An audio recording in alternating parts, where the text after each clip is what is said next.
in general out Oh in the middle yeah, of that's nowhere? what I was doing. I actually had a pistol in my hand at the time. I was really ticked off when I was having this fit. I was waving the gun in the air, okay, and I had this fit. And at this moment, I said, okay.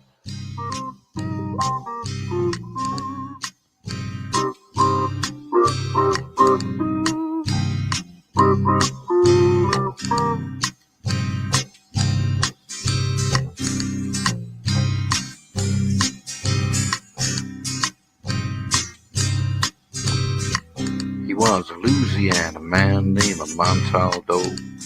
Folks around called him Six Gun Joe. Worked with ICAR, don't you know? Investigating UFOs. Out for a drive with a gal one night, they stopped to check out the reporting site. When an alien lit right there on the ground, commenced to throwing his weight around. Now, old Six Gun didn't take too kindly to that kind of thing, especially without Vaseline or anything like that, seriously.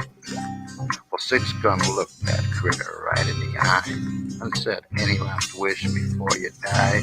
Yo, reached for his gun, quick as a twitch, and said, "Fill your claw, you son of a bitch." Now a legend spread across the land about this pistol-waving man. But if you're from space or from Earth below, you don't give no lip to Six Gun Joe.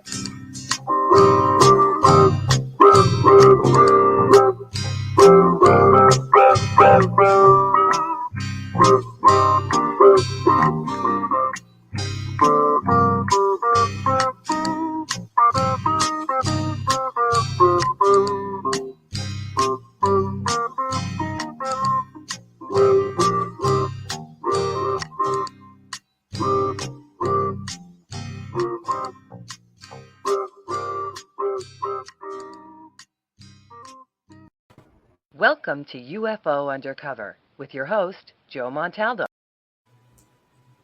Welcome, everyone, to UFO Undercover. As Natasha says, I'm Joe Montaldo. Hope everyone's having a great evening. I know it's been a long time since I've heard the intros. I know, yeah, well, I cracked down on a host, but guess what? If they got to do it, I got to do it. But I have John and Emily Goodwin on with me tonight. And, oh, no, Emily and John Goodwin. I swear, I always try to do it women first, men second these days, but it's hard to remember sometimes. But we have both of them on tonight. They're great people to talk with, and they're always a lot of fun. And I just can't wait to see the two of them here in about 4 weeks. Y'all be walking around with video cameras, right? And my cell phone. Anyway, John and Emily, welcome to the show. How have y'all been? Are y'all getting ready for what I would call a nightmare and a lot of fun at the same time? Absolutely. We're great, and we're very happy to be on your show again, Joe. I always love having y'all on. Y'all are always a blast. And wait, who did I see in jeans for the first time? I was shocked to see somebody in jeans. I'm not going to mention who it was, though. I'm just playing. But y'all look like y'all were having fun up in Atlanta, by the way. We were. We had a great time in Atlanta and in Salt Lake City. But in Atlanta, that was Dragon Con, which they were quiet last year because of COVID. And so they were up again, and they had they capped it at 40,000 plus exhibitors, made about 42,000 people there. So it was a decent size. It was a blast being back out again. You know, y'all look like y'all did ahead. I really wanted to stop and see y'all, but I just had surgery, and then somehow we had Ida that came through, which was really fun. And then somehow my uncle got himself up in Alexandria, Louisiana. I'm like, what are you doing? I mean, really, that's literally 5 hours from where I live now. So I sent my son to pick him up and drove him here. And then I drove him to Atlanta because that's where my sister lives. So I really want to stop. But I just kind of drove up, took a nap for 3 hours, and drove back. I was like, well, I'm too busy right now to be anywhere but right here. And my partner was already crying when I told him I was going to be gone 5 or 6 days in October and in the end and the beginning. He's like, but you, I said, no, I'm going, buddy. Don't even think I'm not. I'm going. Well, it always seems to work that way because the year of Katrina, through the following year, we were busy really for the next 10 years. We were steady busy, but the next 5 was super busy. And I was on tour all 5 years. So it made it hard. So I'd come home, I'd spend like 3 days out, 4 days at home, 3 days out, 4 days home, 5 days out, depending on where we were. It was a very interesting experience, to say the least. And I'm still alive for it too, so that's always a good thing. But I mean, y'all look like you have fun, and in Utah, y'all look like y'all were going. So what is all this about? Why are you out there doing all of this? Well, we went out to Dragon Con in Atlanta. We had a booth there, and we had the publishing side where we had actual book stand booth and art, and then we had a Writers of the Future booth, Writers and Illustrators of the Future, where we're always looking for new talent in sci-fi, fantasy authors and artists. So we were promoting out there, and we did some panels and we did some media interviews, and just had a good time all around. And then came back into LA for a week, and then turned around and went out to Salt Lake City, Utah to do it all over again at another event. Utah. I've been to Utah a few times. Utah people, I'm not going to say nothing, okay? I'm just going to say I've been there a few times. But I got to tell you something about Utah is that they're the best reading public of any state, of any event we attend. Yeah. They are so literate there, and we just sell so many books. I love when we go. We sell more books at that event than any event that we attend anywhere in the U.S. Y'all should go down to Pensacola one year. I've been in a lot of cities all over the north, south, west, east, and their cities. You know how they make the little baby museum, the baby libraries they put in front of your house, 10, 15. It's a book sharing thing for the neighborhood. Yeah. So in East Hill, where we're looking to buy a house, by the way, every other street has one. We counted 60 of them in a matter of 30 blocks. So How when cool you get is out, that? they're just there's several neighborhoods around there that are just like that, and they really, really believe in teaching their kids to read. They have reading courses, but they have where they go sit out, and the group reads a book at sunset. So you sit out there at sunset, and they'll read. Somebody's reading the book, but everybody's reading along with the person who's reading the book.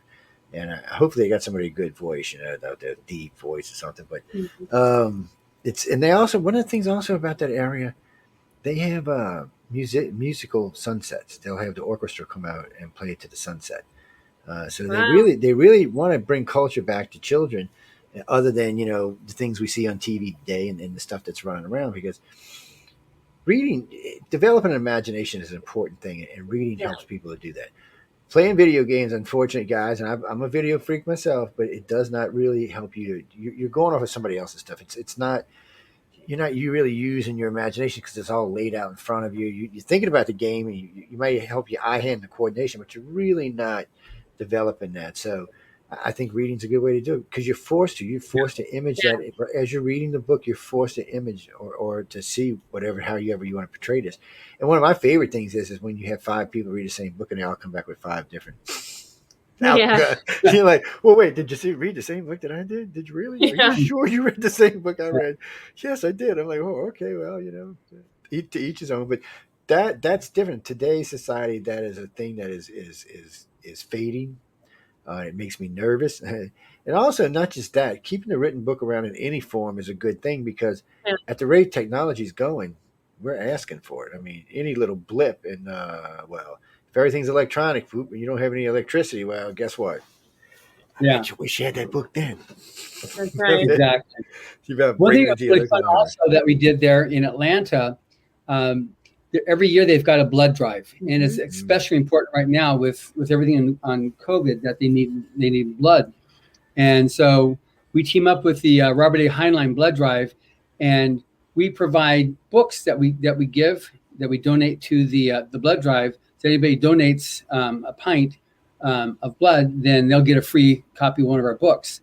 And so we donated 1,500 Battlefield Earth books for anybody that would, if they donated. And they collected over 2,600 pints of blood at this last convention. It's the largest, it's the second largest in the United States of blood drives, but it's the largest one in any convention.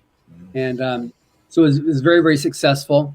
And one thing I like to say now, which if anybody listening to this stuff also is connected with a blood drive any place in the United States, to contact you, because I can provide 500 books to that blood drive, so that if anybody donates a pint of blood, they can get a book for free. And it's it's really important right now, just because of the current scene with COVID. Blood is just at a premium. Down here, it's a little different because of all the hurricanes. Every hurricane that comes through, everybody donates blood. It's a weird thing, but I don't exactly know why, because we don't really have that many fatalities. But still, it's a good thing for everybody else. But because I'm O negative and RNA negative, they'll offer me up to $500 for a quart of blood. Wow. A quart? For a quart. And I was like, like what? I remember the first time a lady told me that I was somewhere donating blood for a friend of mine who was really messed up, and she said, "Man, you shouldn't give this stuff away." I'm like, "What are you talking about?" She said, "You're not just Rh negative; you're RNA negative." She said, "They love people like you." He said, "She said the hospital won't even get this blood. She said she'll go to a lab somewhere." I'm like, "What?" It's like, no. You need to go in somebody. You don't need to be going to a lab somewhere.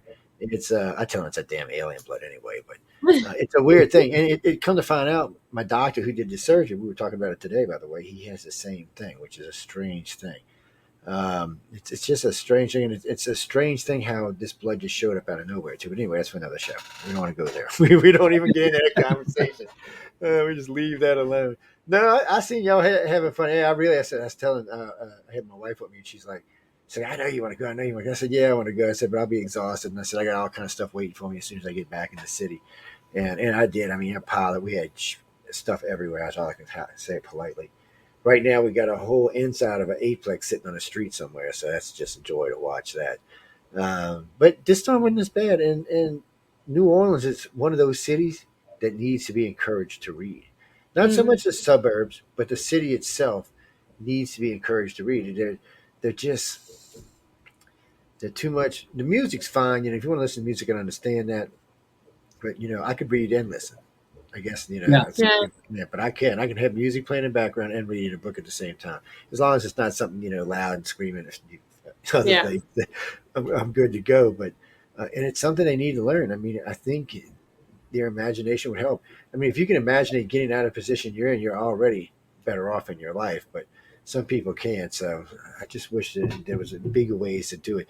But our government don't even push it anymore. When I was growing up as a kid, everywhere you look, read this, read that. I mean, you could go to donation libraries around the city. You could go get whatever you want. You didn't have to bring it back. You could just keep it and take it home with you. Matter of fact, I had before Katrina, I had a library with 40, I think it was 4,400 books. Most of them signed. Yeah, most of them signed by whoever wrote them. So, Linda's the reader, by the way. In case y'all get crazy people, no, it's not me. It's my wife. She reads. She reads like, and she's done. Maybe. Did you read that book? I said, you didn't read the book. She said, pick a page. I'm like, how in the hell? If it's like a paperback and it's 400 pages, you're like, what the hell? I said, it cost me, I'm not kidding you, for when Anne Rice's books came out, and there's a couple of nights, oh God, we must have spent that year, we spent $3-4 on books, man. I was like, wow, calm down. But the sad part is, and then we got a lot of books donated to us. We had a lot of books sent to the station for different things that we do and read and all. And it was so great. And it was so sad after Katrina, because I remember walking in my house thinking, wow, the water only got that deep. I'm good. Everything's good. Computers, everything's good. I walked into the library where paper just sucks up. They were swole so much they were pushing the sides of the cabinets off. Oh wow. So that's all going in the garbage, and it's not been bad. I mean, we've got back about 400 out of 4,000, but and people send me books all the time. But now I've gotten to the point where I just give them away during the holidays. So. Have a book. I always tell people, get them and give them to their kid. Maybe they'll read it. Maybe they'll read it. I did. I like some stuff. I really liked reading when I was a kid. Some stuff I was like, I'm not reading that. Get out of here. Forget it. And today I'll read some stuff, but you give me a technical man, I'll be like, wow, that was cool. It's just brain dead is what it is. So Utah, I'm thinking about Utah now. Last time I was in Utah, it was deer, rabbit, and desert. Apparently, and then last time I went to Salt Lake City, I still remember flying into Salt Lake City thinking, wow, there's nothing alive in that lake out there. That's creepy, weird to me. Yeah. Salt Lake, But since they have such a large, Mormon population, they have a lot of readers there. And sci-fi is not against their rules to read. I would have thought it would have been, but it's not. No. They're allowed to read. So this is so weird the way I found out. I was staying at a hotel, and they had a Mormon cleaning service. which was strange enough as it was. And I was talking to the lady, which was kind of strange. I didn't think she'd even talk to us, and she was talking. And she says, "No, we can read this and read that." I said, "Can you cut your hair?" She's like, "No, we can't cut our hair." I was like, "What?" I said, "You sound like a Pentecostal." But she said they were allowed to read a wide range of books. It was actually encouraged. They also believed in imagination. I guess they felt if you force someone not to do something somewhere along the line, it would cause an issue. So maybe they figured it out. I don't know. But it was just a strange thing. So I could see why it would be a place that a lot of books would go through. Yeah. Because it's not a huge population wise city or state. It's not. I mean, they got the big Indian reservations there, but and there was some place we went. We went out to Area 51 when we were out there, but we went to an Indian reservation in Colorado, and I remember driving through these mountains. We were in these mountains for about 4 hours, no cell signal whatsoever. Yeah. Nothing. I mean, there was the only way you was getting. It was Elon funny. Musk is taking care of that for you. Don't worry. Well, see, I didn't have to worry about it because I got a sat phone, but I still remember this. Joe was sleeping. I said, "Joe, where's my phone?" He says, "Right there." I said, "No, the other phone." He said, "Why?" I said, "Because I want to listen to my playlist, and I can't listen to it off my cell phone." He said, "You're going to spend $100 so you can listen to your playlist?" I said, "Yes, I want to listen to my playlist because it's a 4 hour drive. I wanted to listen to my music." So Yeah. I hooked up the sat phone and then hooked it up to the Bluetooth, and away we went. And people and sat phones aren't ridiculous people like they used to be. I mean, they're not cheap. They're not like a cell phone, but they're not ridiculous, and they're great to have because I do end up places sometimes that I need them, unfortunately or fortunately, however you Wow. want to look at it. Well, yeah, with what you do on Yeah, UFO Undercover, it makes sense that you would need it. But it's yeah. interesting with Utah, though, with all the reading, we have more winners for our Writers of the Future contest than in any other state in the United States. I know it's Brigham Young University, Utah Valley University. We have a lot of people that enter the contest and who are just because they're so literate, they're great writers too. We've got Orson Scott Card, the guy that wrote Ender's Game. We got Brandon Sanderson, who's the currently the second best-selling fantasy author in the world, and Dave Farland. They're all three judges, but they all came through the BYU line. And so they've taught a lot of aspiring writers, but we've had more winners from there than any place in the United States. It's a great state. I mean, everybody I met there went out of their way to be super nice. Yeah, It's they actually are. it's quite a beautiful state, especially at night. I mean, we've seen some really beautiful skies out there, and I mean, don't get me wrong, we was in some pretty deep desert too. But I remember last time I said 165 miles to the nearest gas station. I'm like, okay. Yeah. And that was like a one pump gas station with two people. You were kind of like, and it closed at 8 o'clock, so you better answer. Yeah. But it was but we seen a lot of stuff there. It was great. It was a couple of different cities there.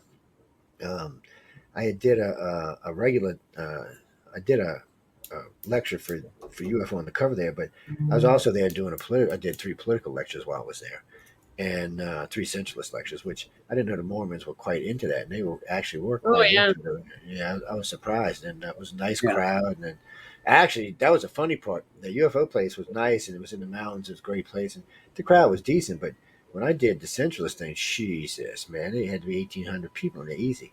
I felt like I Wow. was at a Trump rally for a minute there, man.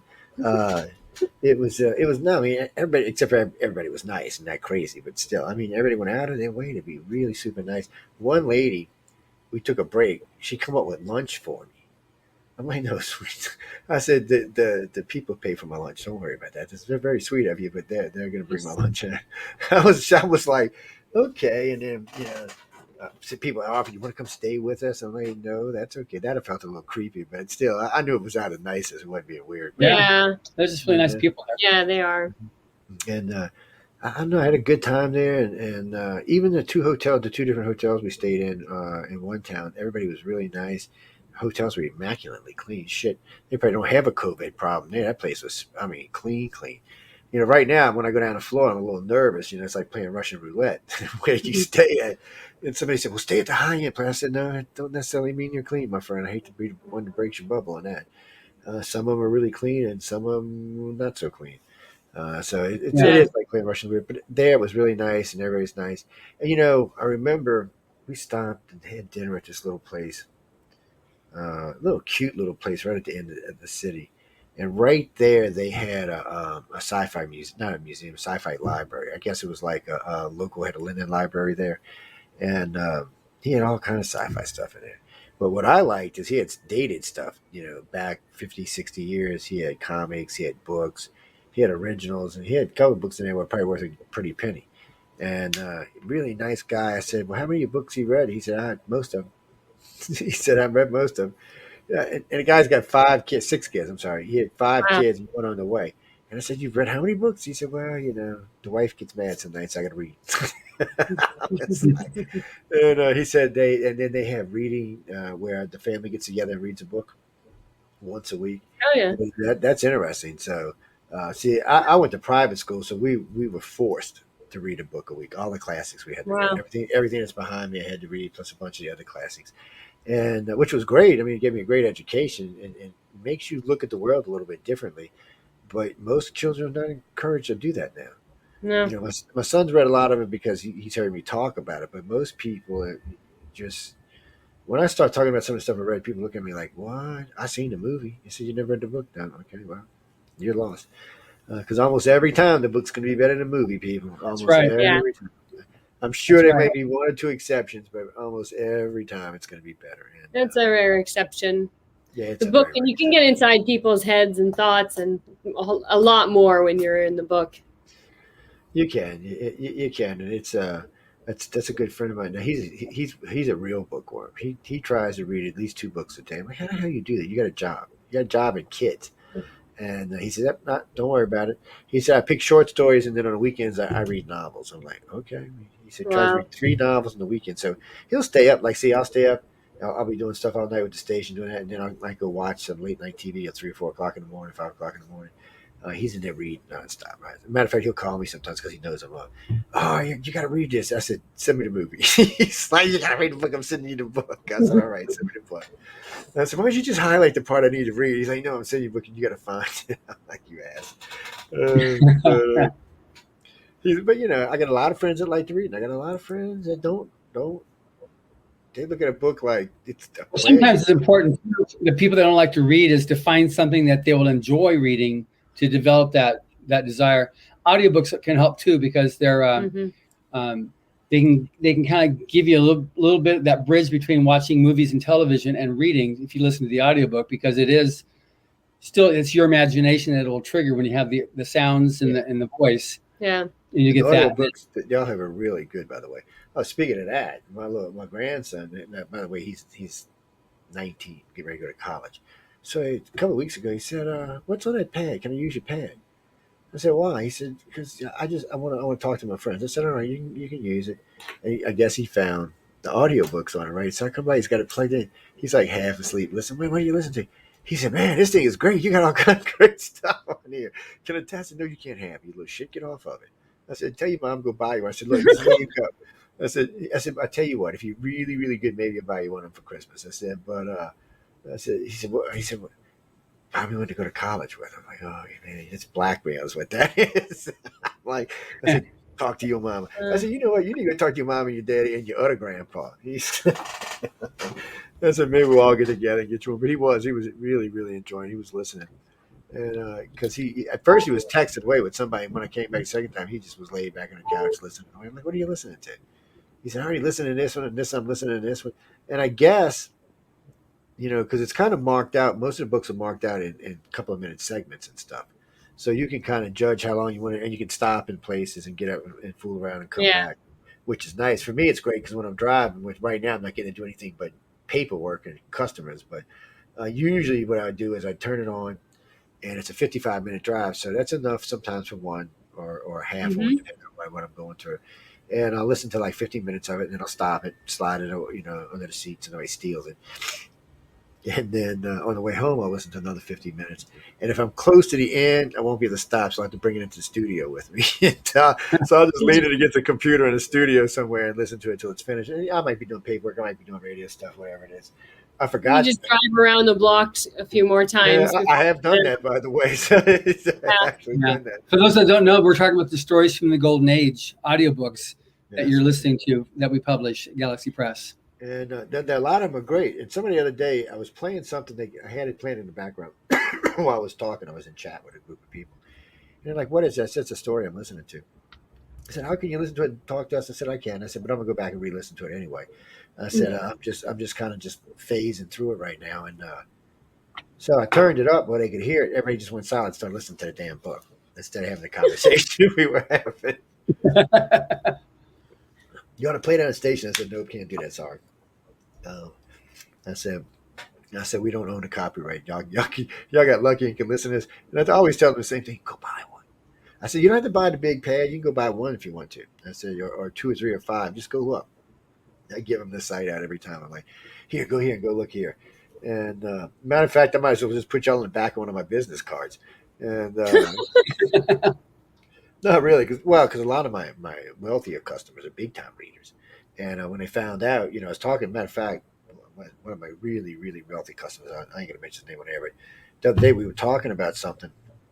And he said, man, what his words, not mine, when I'm out on my yacht, sometimes I get bored. I'm thinking, and this is like a 70, 80 foot yacht. I'm thinking, really? Okay, bored. All right. Anyway, he said, what would you recommend? I said, and you know what? I just happened to have the pad in the car with me. It was just happened to be sitting on a seat, and I brought it out. I said, look, I know you like all this high end big thing. I said, you can throw this up. It's an Apple. I said, so you can throw it up on your TV, your big 80-inch TV, whatever you want to watch or listen, however you want to. And I just clicked on the story I was listening to. He's like, well, how many are on there? I said, there's a lot. He's like, what do you mean? I said, no, dude. I said, you can sail around the world and still be listening. And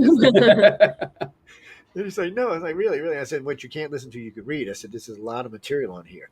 And I said, so he's like, well, you ought to give it to me and I'll buy you another. I said, I'm giving you, get the hell off. I said, what is it when everybody trying to steal my pad? And I said, no. I said, you're already getting damn ripping me off for the price I'm giving you anyway. I said, you ain't get my pad. So then he's like, well, I'm going to go buy one. I said, well, this is where you go. And I said, tell me when you buy it. Still ain't heard if you bought it or not. But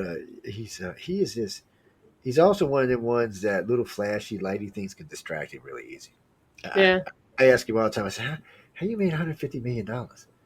I said, you like in a daze after the time I talk to you. He's like, no, man, no. It's just new ideas, Joe. I'm like, all right, whatever.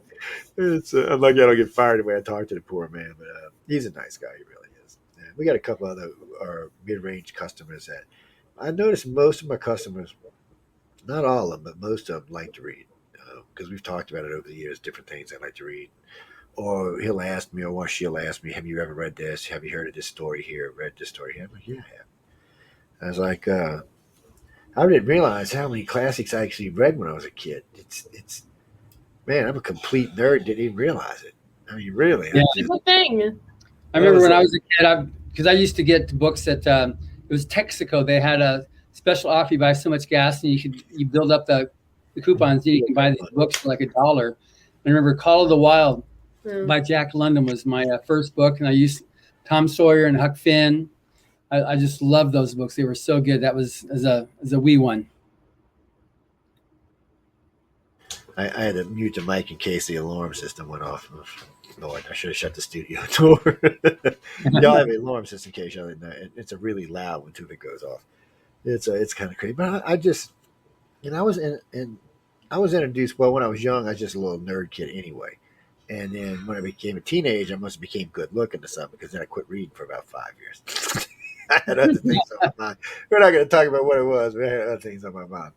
And then a year after that, I met Linda, and she just read, like I said, she was just, I mean, every day she had to read a book every day. And I tell you what, too, talk about get your ass in trouble. So she'd be in there reading, and I'd come, hey, baby, how you doing? Can I scoot up? You better get off me. I'm trying to read my damn book. It was hilarious sometimes, but yeah, she was a big reader.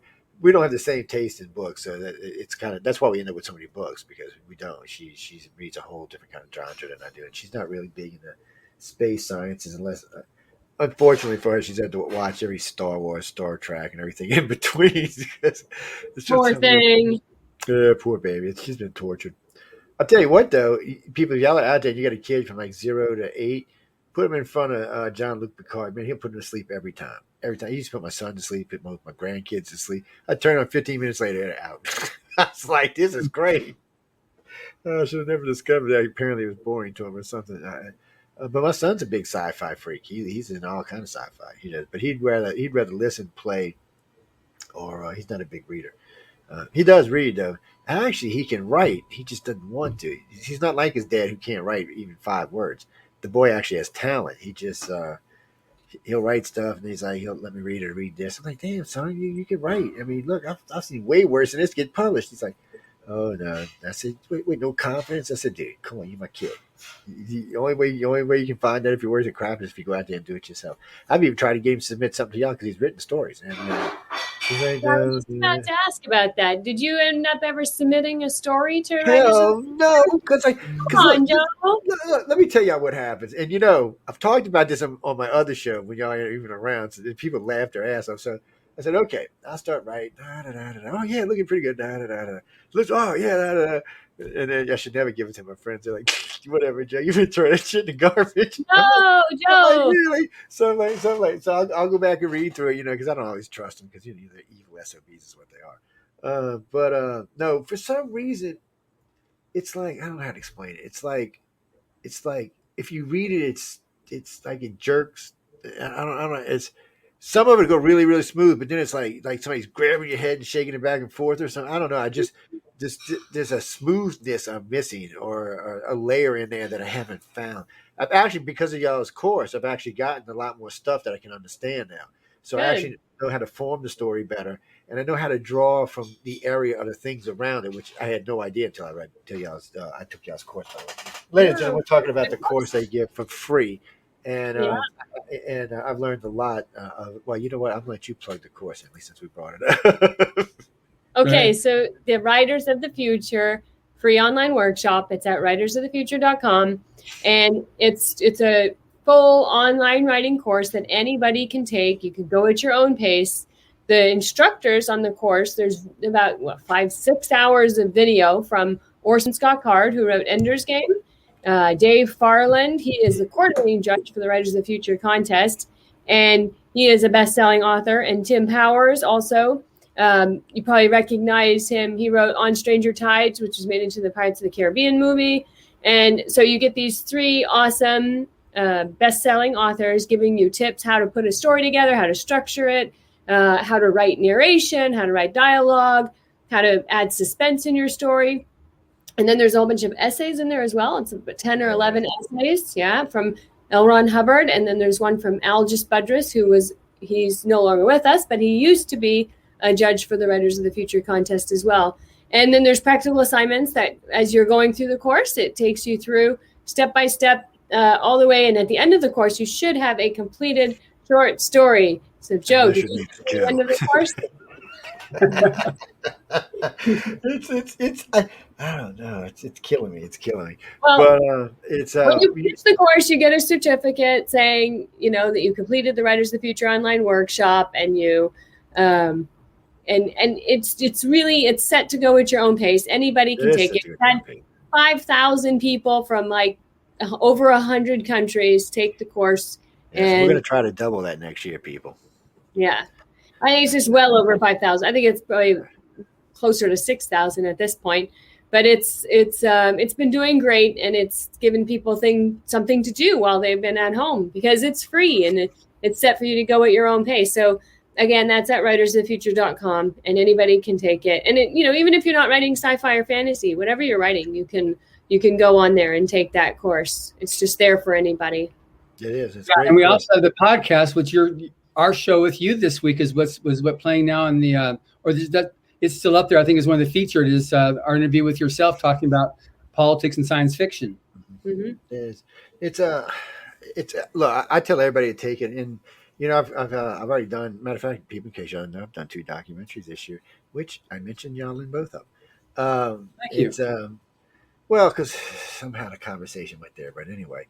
I got 3 more coming up, and then we got the movie Kate come out, and then which I'm, by the way, when I say the movie, people, I'm in it for like 4 minutes or something, maybe 8 if I'm really lucky. Depends. There was like 3 hours of talking, but it's only going to be, I can already tell you it's going to be like, because I did the voice stress analysis for the people they're talking about, so I'm in there for that. But even in that one, I slipped Joe in. Thank you. It's we were talking about it. Well, the guy who was doing the putting the movie together, we got to talking. I said, "No, man," I said, "You ought to go take that course." I said, "They just got a lot of good." I said, "I know you're a pro," and all. He said, "No, no." He said, "I've only been doing this for about 7 or 8 years."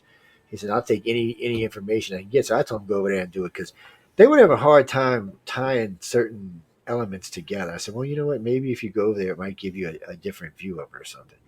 And I can understand that. I mean, because sometimes things are hard to tie together. But and I got 2 more documentaries coming up, and I think I got 30 besides that. So I'm sure y'all Wow. get mentioned in that as well. So well, it's COVID time, so everybody's bored and everybody wants to do documentaries. So I'm like, that's good. We've had even best-selling authors taking the online workshop and just seeing what will help them. So it's really for anybody. It's an intermediate level course, but we've had brand new authors learning to write also take it, and best-selling authors, and that's why it's set to go at your own pace, and you can go back and forth, you can rewatch videos. It's all for anybody basically. Well, I enjoyed it, and I get about 2/3 way, and then I go start over again. So, but you know what? They don't care that you. Why don't you do this? Why don't you email me the story that you've got, and I'm going to get with Dave Farland and have him give a critique of like where you stand right now to give you a little bit of. Do you not want me to come to LA? Oh, I'm not supposed to be saying that, people. Anyway, no, actually, you're going to LA. you know what? I'll go through because it's so. And this is probably why I have a hard time, by the way. So I'll have to get it all together. Some of it's on one of my pads that I do the. So just put this in perspective. Like the other day, you and I were talking about numbers on the show, right?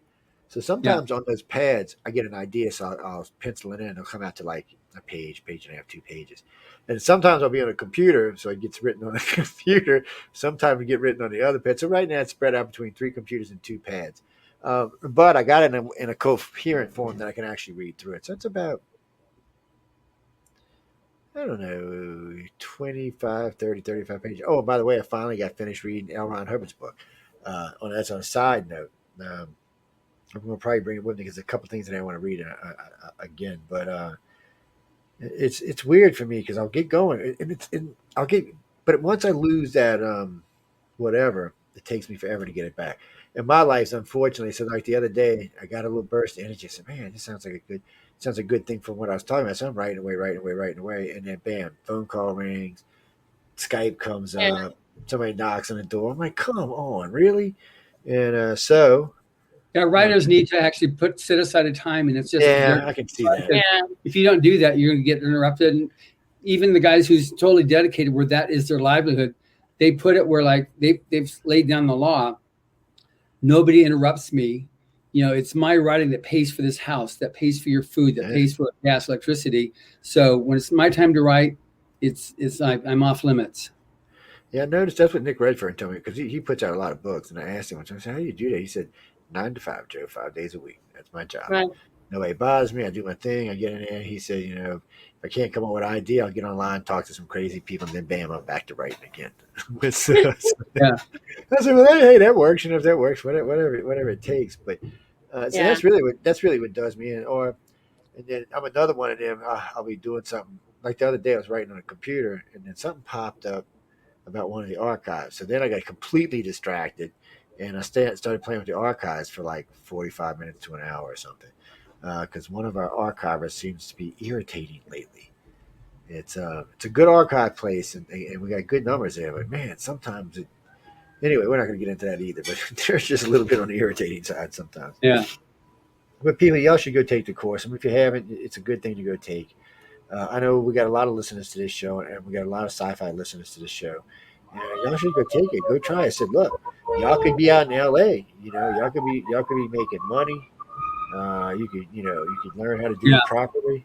I said, and you're going to be introduced to a lot of people. If you got real talent, somebody might notice you. We publish 12 new authors every year, so anybody can send their story in and win. It's free to enter the Writers of the Future.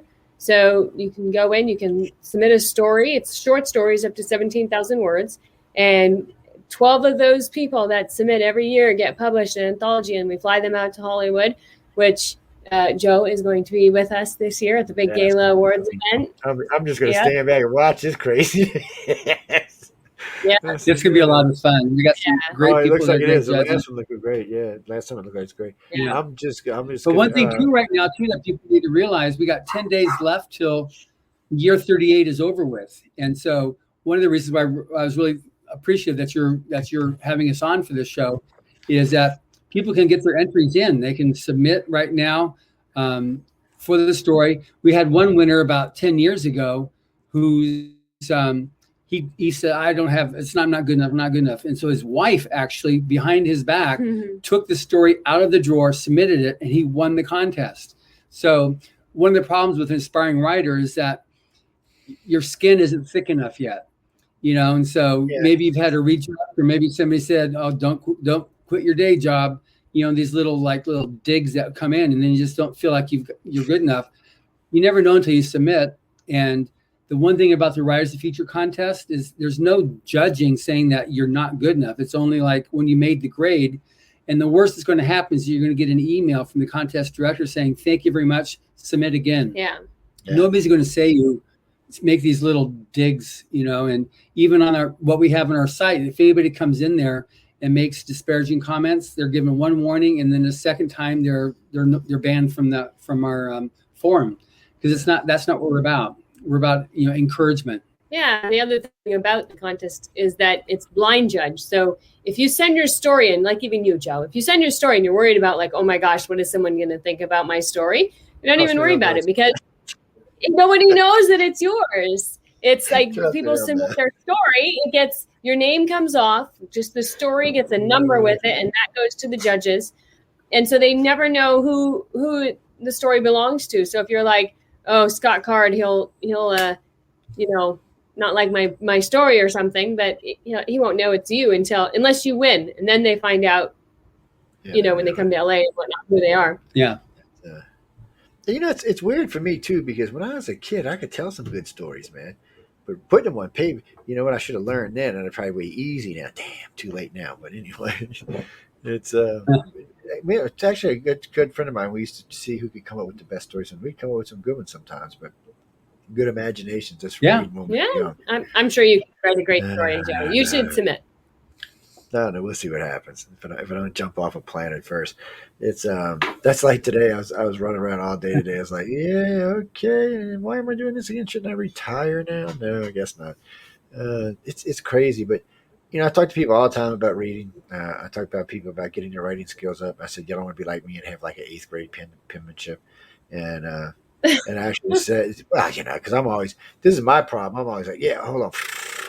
So it's funny for me. It's not really funny, but it is.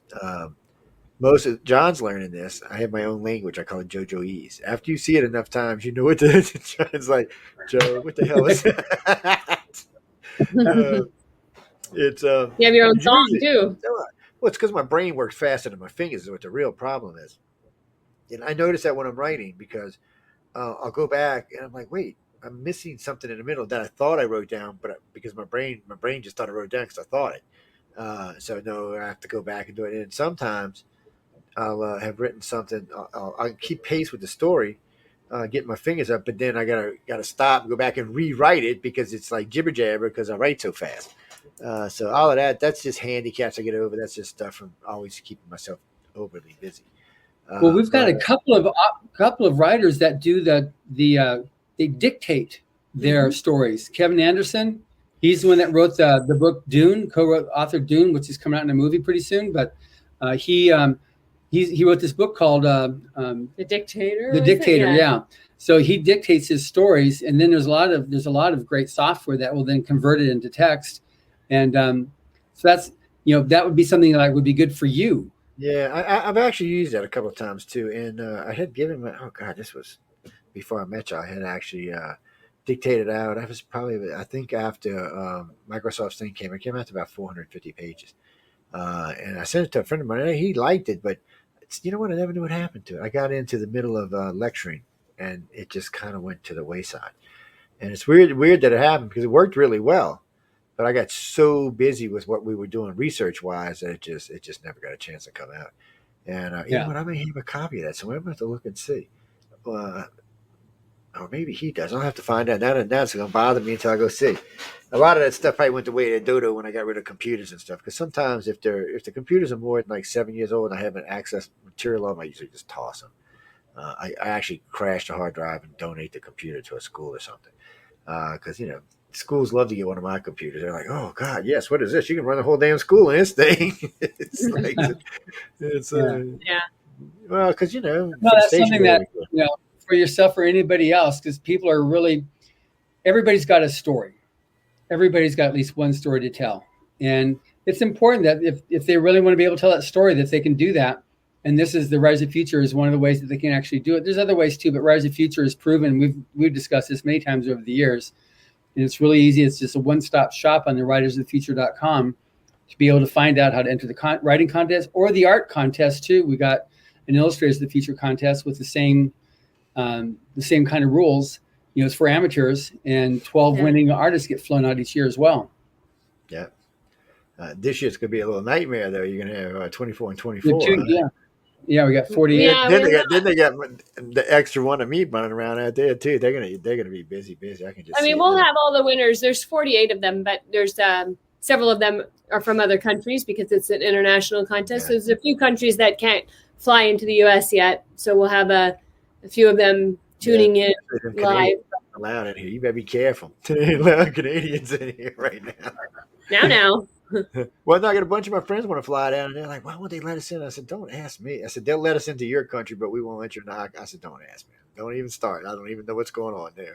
I get confused and stuff like that. I'm like, okay, because really and truly, if you convert the two, I mean, Canada's not any worse or better than we are, so why not let them in? So anyway, that's for the big guys to do. It's just so arbitrary. Yeah, it's just one of them things, man. Especially if you're flying. I mean, come on. We had a show, Free to Canadians. It was hilariously funny. It was we had like 14 of our Canadian friends on, and we were just talking about free to Canadians. Let them free. Let them leave their damn country. Let them go somewhere else. And, it was hilarious. Wow. It's but we flew to Atlanta and flew to Salt Lake City. The flights were packed. It was like no empty seats. Yeah, and I know, and the airlines swore they weren't going to do that. They were going, every other seat. Well, yeah, they can't afford to do every other seat. This is what the problem is. No. And by the way, since we brought that up, people, if you're going to be flying this year and you're paranoid, wear a mask. Don't make everybody else around you crazy. Just wear a mask, okay? Everyone in our flight has a mask. They say you have to wear the mask. They make I'm gonna wear one. No, yeah, I'm gonna wear one. I'm thinking about bringing one of them respirators from work with me. So I look like Darth Vader there. They'll be like, "What is that?" I said, "This is the only thing that really can keep COVID out of people." Because we were, matter of fact, the other day that we had 3 of us had them on when we went in Lowe's, and they were like, "I said, you said we had to wear a mask." I said, "We're just wearing the mask." And actually, we really wore it because nobody had any of the other masks with us, so we didn't want to catch any hell. Because they're funny right now. Some places don't care, and some places have fits. You should go get on the plane with like a Darth Vader helmet. I know, with the big respirator in front of your hair. Yeah. So I'll have to ask the stewardess, what's the pilot's name? Mark, I'm not your father. I'll get thrown on the plane right then and there. It's actually, I like to fly. I started out young flying, and then I was in the service. We did, I was flying all over the military. So, and people, you get a real respect for commercial airlines when you're in the service, because the service airplanes don't have no fringe benefits, no shock absorbers, no nothing. You bounce it around your heads. You feel like one of them bobble toys by the time you get somewhere. But they get to cross whatever airspace they want first, so your flights are always faster. It's kind of strange. Yeah, I used to take military hops all over when I was in the service, because it was our time on the weekends to do what we wanted, and as long as we were back, for Monday, you could go anywhere you want and book a flight, go anywhere. The only thing you had to worry about is if somebody bumped you, like somebody higher up the rank pole decided to fly somewhere. But we used to do it all the time. I met a lot of people that way. I had a lot. I got to travel all around the country and a couple other countries like that. It was just a nice way. That's neat. It's very nice. It was very crazy, but it's so we got y'all no more cons before the 22nd. Oh no. No, right now we're wrapping up now for this, and so we've got a lot of preps to be put together before we actually have the event on the 22nd. We've got the winners flying in a week before that, so the 22nd is the culmination, and then all the winners start flying in like on the 15th. And the cutoff to get into volume 38 is September 30th. So anybody wants to get into this next volume, we have 8 days to get a cutoff. So if anybody has a story and they want to polish it up and send it in, go to writersoffuture.com. Yeah, send in your story. And if anybody else has a spouse who says, "No, I can't do this," but you think they're good enough, you can submit their form too. It's been done successfully. As soon as they put them out, people, I'm gonna get 50 of them and give them away. So, speaking of that, I'm out of books. I gotta order some more books from them. I'm out. I was going to say, it looks kind of naked behind you. It does, but they all gone. Matter of fact, one of them, which one it was? I forgot which one it was. It was like one of the earlier volumes. Man, they had a big fight over it. Somebody said, no, I called in first. I said, sweetie, no. I said, it's gone. It doesn't matter. She wrote me like 800 emails. I'm not kidding you. Oh, wow. She's like, but I said, look, I'll tell you what. I said, when we go back to giving out books, I'll buy that version. I said I was going to buy the next 5. Now I was planning on, I was getting 6 at a time. So I was planning on doing 6 and then 6 and then 6 all the way down until we get back as far as we can go. And that way we're basically giving away the whole collection. She said, I want that one. I said, you can go buy it, right? That made her mad. But I was like, look, I said, I'm sorry. It's already been given. It's already been mailed out. The person probably already has it. And then one lady wrote, this lady was great. She read the book. She gave it to her daughter. She read the book. It was the last one. I think it was 37. And then her son read the book, and then she read it again, and then she sent it back to me. Wow. She said, give it. She said, we enjoyed it. It was a great book. Let somebody else enjoy it. So we did it on one of the shows. We gave it away. And not everybody knew somebody else had had it, but they didn't have any problem with it. They were like, yeah, this is great. And the lady that's got it now, I talked to her just recently, and she told me she wrote in and told me how nice it was. But, I tell these people all the time, don't write to me, write to y'all. I said, I'm not. I said, all I'm doing is giving the books away. I said, these are the guys that are behind the scenes taking care of everything. I said, I might be the big mouth out here talking about them. I said, but they're really the ones doing all the work. I said, I like giving books away. It's one of my favorite things to give away. So I remember the year we gave a TV away. That was such a nightmare. Oh my God. We gave away a 55-inch color TV, high def. Oh Lord. We got the amount of application we got was ridiculous. I mean, it was ridiculous. It was like 300,000 in a matter of 10 days. Wow. And I was like, okay. And I said, I don't know why y'all keep doing this, because we're going to give it away over the air. We're not giving it away by a mail-in. I said, it's going to be on one of the shows. I wouldn't even tell anybody what show it was going to be on, because it wasn't on none of my shows. And it was one of the later in the evening shows. Oh, when I gave it away, I must have got another 10,000 saying, you're just a jerk. I'm like, what? Oh. I was like, you got to be kidding me. I said, that's it. We're not giving away no more TVs. Because we gave away a computer one year. That was crazy, too. It was actually, we gave 3 of one away that year. It was kind of crazy. I like the books because if a person who gets it doesn't like it, they'll give it to somebody else that probably will. So it's going to go, it's going to probably get passed around and read by more. It's one of those gifts that, especially the way y'all do it with the multiple stories in it, it's one of those gifts that's going to get passed around through the house. The kids are going to read it. The dad's going to read it. Mom's going to read it. And then if it's done, they may give it to somebody in their family, a sister, brother, a dad, a mom, something, and they'll probably read it.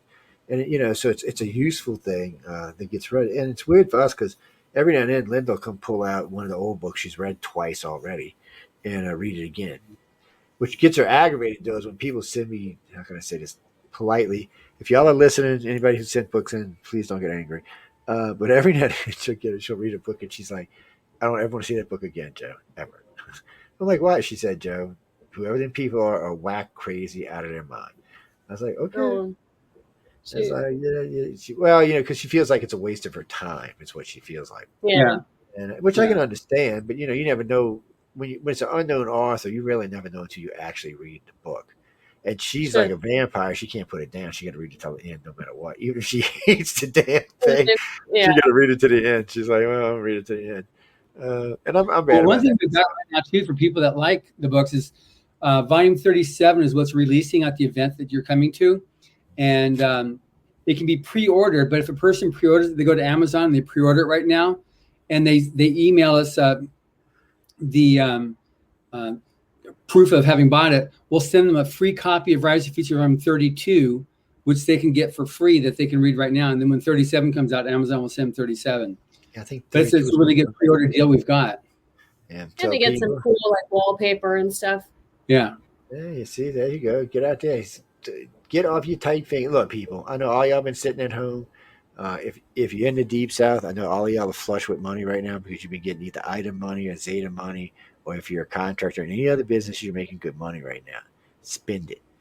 What are we are? We're only 3 months from Christmas, people. Let's start shopping. Oh, that's Start wild. shopping. Yeah, and these books, like they're, I mean, you can get these books for like the cost of like 2 Starbucks coffees, you know, the double lattes. You know, you can get those. And so it's not even a I whole actually lot of money. recommend buying the set the way I bought it. It wasn't really Yeah. that expensive.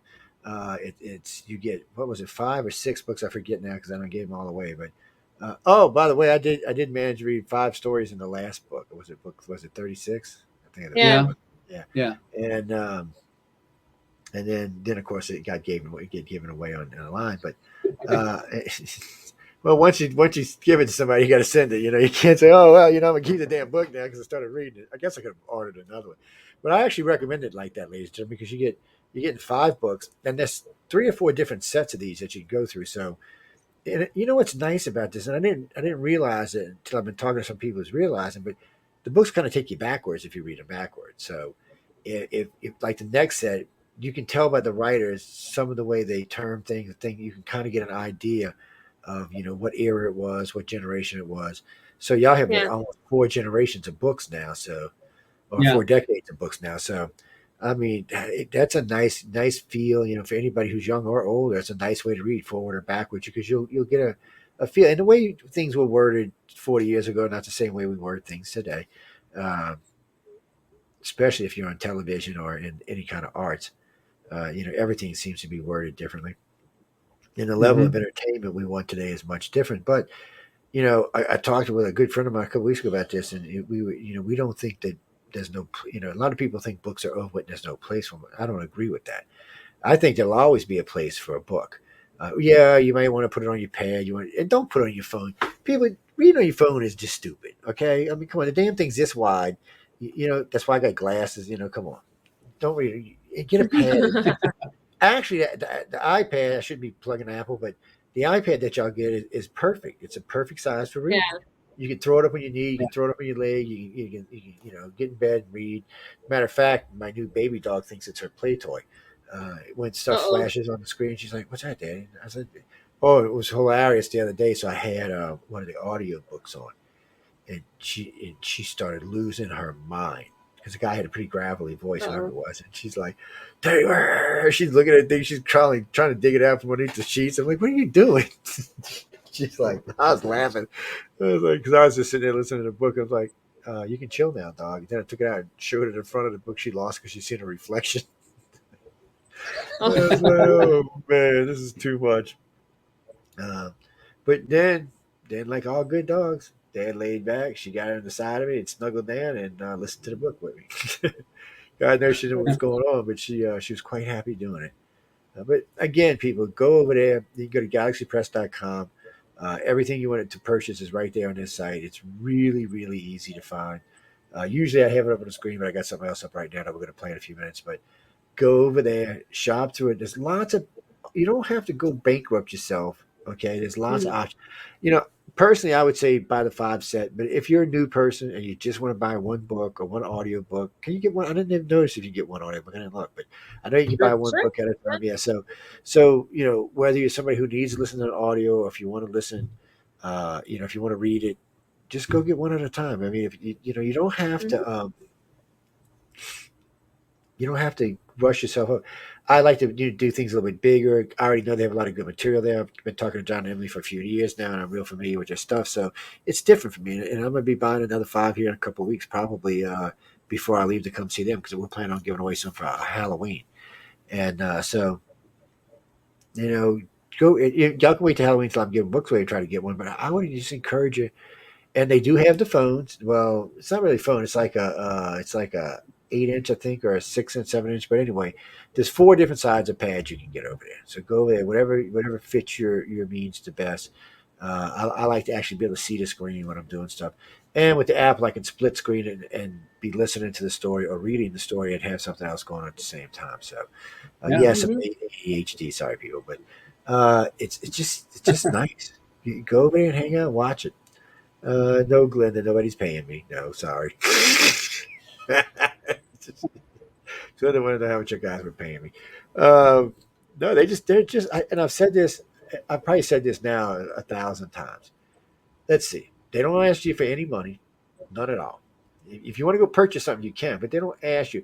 And I have never seen John and Emily go out of their way, and maybe when they're working conferences because that's what they're there for. But when they're on these radio shows, they're not going out of their way selling their books or anything else. It usually just comes up in passing because it's part of what we're talking about. The course we push because it's free. You know, go online, any kind of course, even some course where you learn how to be spiritual. Okay, yes, spiritual in a weird way. It's going to cost you a couple $100. This is nothing. There's nothing to it. The whole thing is really professionally set up. It's really well done.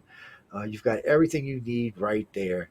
You can sit and listen, read yourself, and just go through essays, listen to the different recordings, I should say, the videos, and learn. And it's Yeah. free. And then if you get a story, if you're smart enough to make a story and you submit it, and you might get lucky and win. And don't ever give up because a friend of ours, Preston, did it. What did he? 46 times for you won, right? Yeah, Yeah. that's right. So submit. Submit the story. How many times can they submit a year? Once, twice? 4 times a year. So the year is divided up into 4 quarters. So you can submit each quarter, and each quarter there's a first, second, third place winner. And that's why I say at the end of the year we publish 12 winners, because each first, second, third place winner from each quarter gets published in the anthology at the end of the year. So there you go, guys. I mean, We have really, 8 days left for this last quarter. Just Yeah. submit. Yeah. get busy, get some late nights going on, get your finishing touches on, and get it submitted. Yeah. Or you've got a story finished. Just look at it again and submit it. Under 17,000, up to 17,000 words. Yeah. Every time she says only up to 17,000, I'm thinking, what is that, like an encyclopedia? That's a lot. 17,000 words. I mean, Go ahead, start spinning around.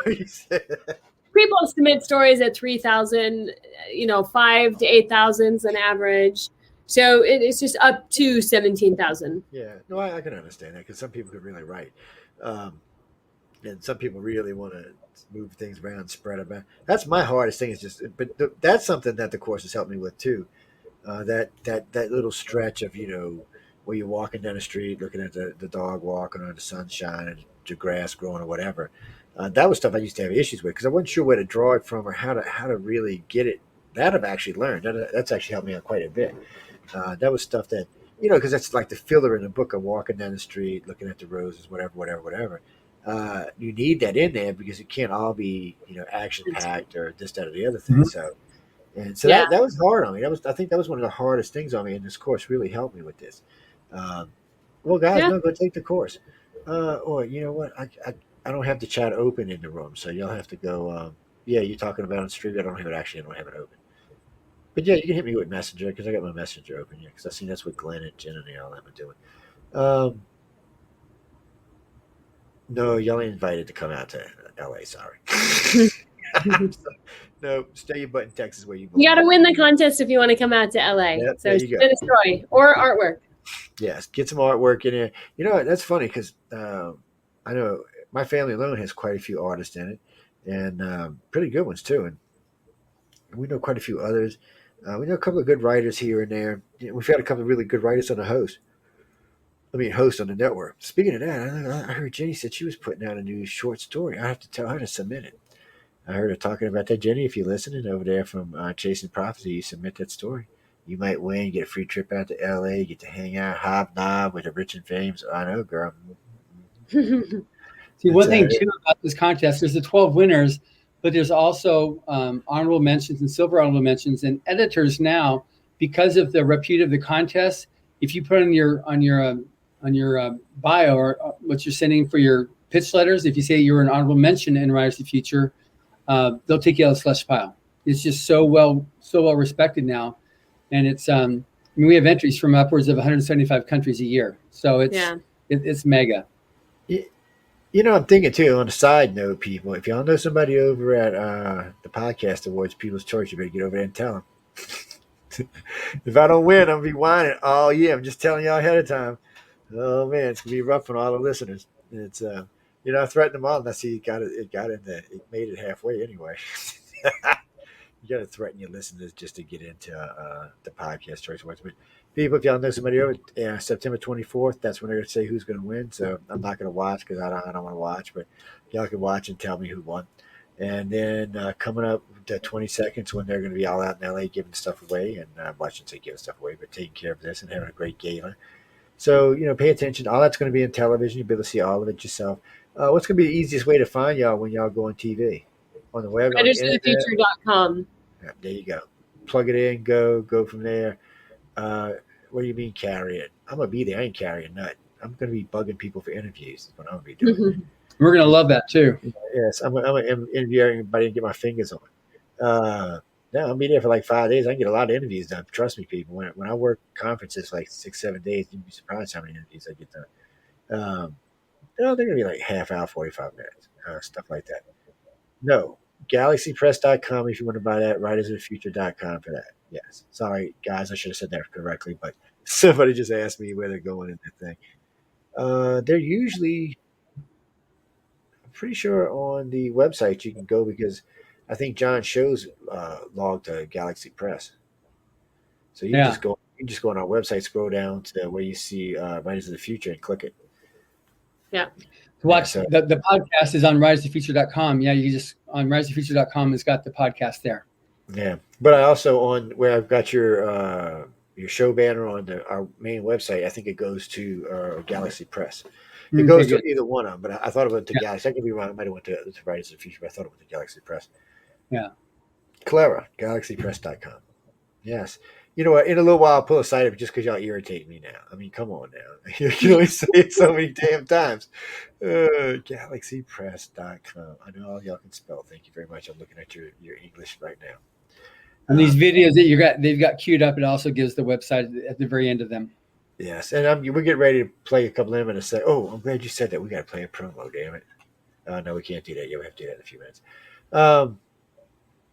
No, guys, it's yeah. You got it. Okay, we're good. Sorry, I got to turn the chat room off. They're getting distracting me too much. So getting back to Emily running around in Atlanta like a mad woman and in Utah like a mad woman, you just look like you was in a fury. John looked all relaxed, like like he took a Valium or something. Emily looks like. Is this? All of us were running around. It was a lot of work putting in the events. So and it's like several days of convention, and we had the booth, and we had some interviews, and we had some panels, and we had all kinds of stuff happening. So it was a lot to cover. Yeah, I would like to caught some of the panels. It looked like there's some interesting people there. And it stays busy now. So how did y'all like Atlanta? It's y'all first time there? Y'all been before? No, we've been. we go every year to this event. Yeah, I've been going there since the late '80s, and I've also been there for a few. I think Book Expo's there once, or American Library Association, but I've been there several times. And it's unfortunate, Miss Pity Pat's, my favorite restaurant there, they shut down from COVID, and so we had to find some other restaurants. But they got a lot of nice places in Atlanta. They certainly do. Yeah. My sister loves it up there. She's her and her husband living up there for a long time now. And but I notice every time she comes down here, she hauls back a lot of food with her. Especially seafood, man. She brings it back by the ice chest. Nice. It's we get it for a much better price and it's much fresher when you get it down here. But and stuff like Central Grocery, Muffaladas, things you can't really get anywhere but here. It's so she does haul back a lot of food, but there's a lot of great restaurants in Atlanta, a lot of great entertainment in Atlanta, a lot of nice people. Just be careful where you're going in Atlanta, people. Atlanta's a really nice city with a lot of real people. It's got a couple of dangerous neighborhoods here and there too. So if you're a tourist, beware. If you're a local, you ain't got to worry about it. I like going. I remember the first time I had two people with me in a car, and most people don't realize it, but the airplanes land on the interstate, above the interstate, because the interstate goes underneath it. So it's like you're driving along, you're looking at this big old jumbo jet road coming down the road. You think, where are you going? And then all of a sudden you're going underneath the thing. I remember the first time I seen that, I was like, that was kind of cool. We had quite a few people in the car, and there was 2 or 3 people in the car that day, but that was a strange thing in itself. Matter of fact, 2 of them in the backseat reading almost missed a damn plane coming down. But I do like the way they got it set up, and it's not the most horrible city I've ever driven in. Neither was LA, by the way. DC, on the other hand, was a nightmare. That's a serious nightmare. I've found it a nightmare too. Yeah, there's also a time of year, I think, in DC. And then the 2 times I drove between DC and Baltimore, I was like, why did I do this? I should have just hopped a flight or something. Lord. And well, what is it? One of the airports is actually basically in Baltimore when you drive. Reagan's right there. I know when I stayed at the Mandarin, I came in on Reagan, but the other one, the other time we stayed in Gettysburg, we came in right outside of Baltimore. I rented a Volvo, and I'm thinking, thank God I got a car with some class to it, man. Yeah, it was so nice and comfortable. Well, you never know, because I always tell them I like driving when I'm out and about. I like driving a nice car. I don't have to be worried about what's going on, and I like to be comfortable. But because I remember the first time I let it was an Enterprise. I said I'll let y'all choose the car. Yeah, was I stupid? They gave me some little. Oh man, look, Emily couldn't fit in this car. It was so little. I was like, you gotta be kidding me. What you want me to do with this? I said, this is like wearing a skate, man. Come on, give me a real car. I said, I need a real car. I said, you're not fancy. Give me a Camry or something like that. I said, I'll be happy. Just give me something bigger. So people beware when you let them do that daily special thing. Watch them. They're going to try to put you in one of those 500 seat cars or something. They're cute, but they're not really good for big guys. And, Yeah. So what y'all do? Y'all gonna bring the guys in, hobnob with them, torture them? I know y'all got like some hidden dungeon up there, don't y'all? What? No, no. Everybody flies in, and they're going to have a week-long workshop taught by these David Farland and Tim Powers, and then all the other judges come in the last few days, and they will teach them as well. They each do like hour-long seminars. But one of the nights we go to the tuxedo place, and everybody selects their tuxedo, and we have a rehearsal at the night before. It's a big deal, This is nothing else does it like this in this. It looks world great. of fantasy. It looks great. I even ordered me a couple of new silk ties, man. It's Oh, good. like I don't have enough ties. It's like, you think you got enough ties? No, you can never have too many ties, baby. It's one of them things. And actually, too, I'm bringing one of my suits, but I ordered me a new one because I've got. Let me see, 1, 2, 3, 4. I got about 12, about 9 suits and 3 jackets in there. But any excuse to get a new suit's a good thing. Shh. It is. It is. It is. And, well, I would get a new tux, but it's only In 2 years Hollywood. old. Yeah. Well, the tux I got is only 2 years old. I'd get a new one of them if I could, but the wife ain't going for that. She said, "Thing's only 2 years old. You wore it twice." I'm like, "Hey, look, that's twice too many times." I don't know. I can't help it. I like to look good when I travel. See, when I'm on the airplane, I'll at least be in jeans, a shirt. I maybe have a jacket on, depending on the weather. But I like to be. It's people say you're not uncomfortable. I said, no, I'm actually quite comfortable. I won't wear a tie, but I'll have a nice shirt on, a pair of jeans, and sometimes I'll wear like a sports coat or something. I don't know. I don't see but a lot of my friends like to go in their jammies, basically, in their tights and stuff like Looking that. forward to the event and seeing you. And Oh, I am too. I'm looking for my forward to it. birthday 2 years ago, Emily got me a brand new set of cufflinks and studs, diamond cufflinks and studs, and I couldn't wear them last year, so I'm so excited to be able to wear them finally. I was thinking about that. I know it's off topic a little bit. I was thinking about what cufflinks I wanted to wear. And I happened to mention this on air. Do you know somebody sent me a set of onyx and diamond cufflinks? Good. That's what I've got. That's what she got me, onyx and diamond studs and cufflinks. Yeah, I was like, well, that did kind of caught me off guard. I was like, okay, that was really nice of you. I wasn't even saying I needed cufflinks. I was just trying to decide what I wanted to bring with me. And because I got some my dad had, I was thinking about bringing them with me, and then I got some that I've got over the years, and then I've got some that match my tie, so I was kind of like, maybe I'll bring them. Who knows? I like cufflinks, people. Yes, and before anybody asks, I got a lot of shirts that don't need cufflinks. I got a lot of dress shirts that don't need them. But I got several shirts that have to have cufflinks. So I just think it makes the shirt look better. I'm not going to lie. Besides the cuffs on your wrist always look better when they have cufflinks because they make them a little bit sturdier. Yeah. They just look better. Look, it's more of a class act. It's just a difference between being okay and having a little style, a little class to it. That's all. And I'm not hating. You can wear whatever kind of shirt you want. That's not what I'm saying. I just personally like them better. That, and I like to twiddle with them and mess with them and stuff. So it's good for somebody who's ADHD.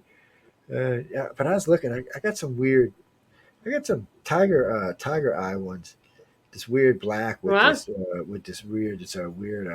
It's like a off gold color going through the center. It's really really pretty. And My dad was really big into them, so he had several sets, which my mom didn't want to give them all up. That was kind of weird. She's like, "Well, you can have these." Like, Mom, you can't wear cufflinks. She said, "Yes, I can." It's like, whatever. I think she just liked to keep one or two of them around. I think she used to put them like in her Sure. blouse and her things, but she just liked to have them around. Marco, no, you can't go to the gala, but you can watch it on TV. Yes.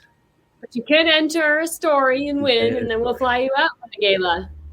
and this is important. This is really what the show's about tonight, people. Enter, enter, enter, enter. You know how y'all heard me said doing the People's Choice vote, vote, vote, vote, vote.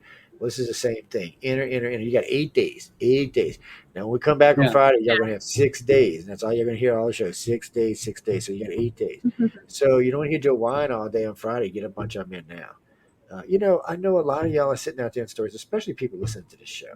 I know a lot of y'all have tried writing stories like I have, and they got a lot of stuff sitting there. Put it together, send it in.